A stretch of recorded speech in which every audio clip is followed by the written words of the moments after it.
હર હર મહાદેવ. પવિત્ર શ્રાવણ માસમાં પ્રસ્તુત છે ભગવાન શિવ મહિમાની સાથે દ્વાદશ જ્યોતિર્લિંગનું પૌરાણિક મહાત્મ્ય અને તેની ઐતિહાસિક ગાથાઓ.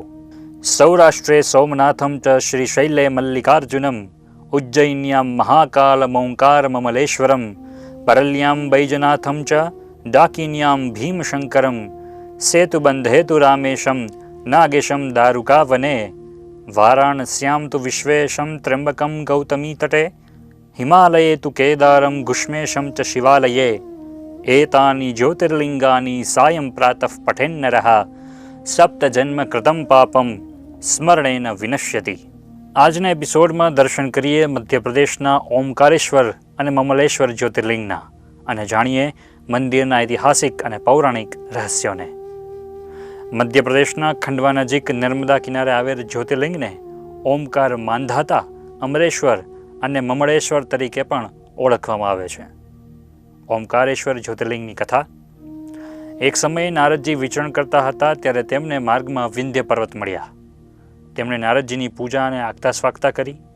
પછી નારદજીને અભિમાનપૂર્વક પૂછ્યું કે મારામાં શી ઉણપ તમને દેખાય છે? ત્યારે નારદજીએ કહ્યું કે તમારે ત્યાં બધું જ છે, પરંતુ મેરુ પર્વત ઘણો ઊંચો છે.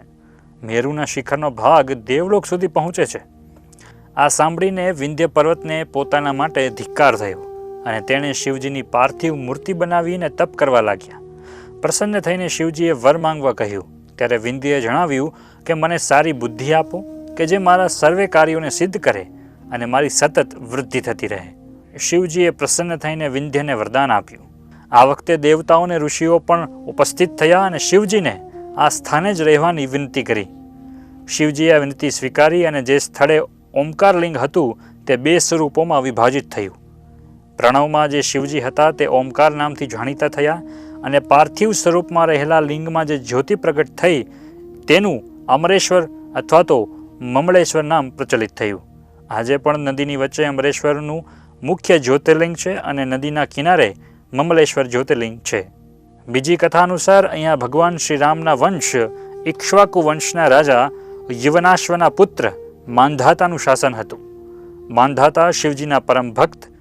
માંધાતાએ ભગવાન શિવજીની તપસ્યા કરી અને શિવજીને પ્રસન્ન કરી સુખરૂપે જીવવાનું વરદાન પ્રાપ્ત કર્યું. માંધાતા રાજાના નામ પરથી જ આ સ્થળ ઓમકાર માંધાતાના નામથી પણ વિખ્યાત છે. માંધાતા રાજાના વંશજો આજે પણ આ પ્રદેશમાં વસે છે. ત્રીજી કથા અનુસાર દેવતાઓ અને દાનવો વચ્ચે થયેલા યુદ્ધમાં દેવતાઓ પરાજિત થવા લાગ્યા હતા. ઇન્દ્રલોકનું શાસન પણ જતું રહ્યું હતું. દેવતાઓ મહાદેવના શરણે આવ્યા. દેવતાઓને ફરીથી શક્તિ આપવા માટે શિવજીએ દિવ્ય જ્યોતિર્મય ઓમકાર સ્વરૂપ ધારણ કર્યું.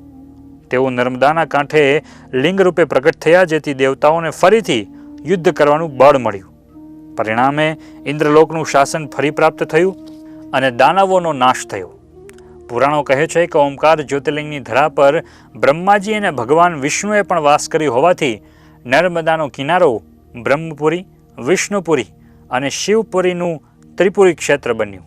તો આ હતી ઓમકાર જ્યોતિર્લિંગની દિવ્ય કથા. આવો શ્રાવણ માસમાં ભગવાન શિવજીના ચરણે નતમસ્તક થઈએ અને તેમની અનુકંપા પ્રાપ્ત કરીએ. હર હર મહાદેવ.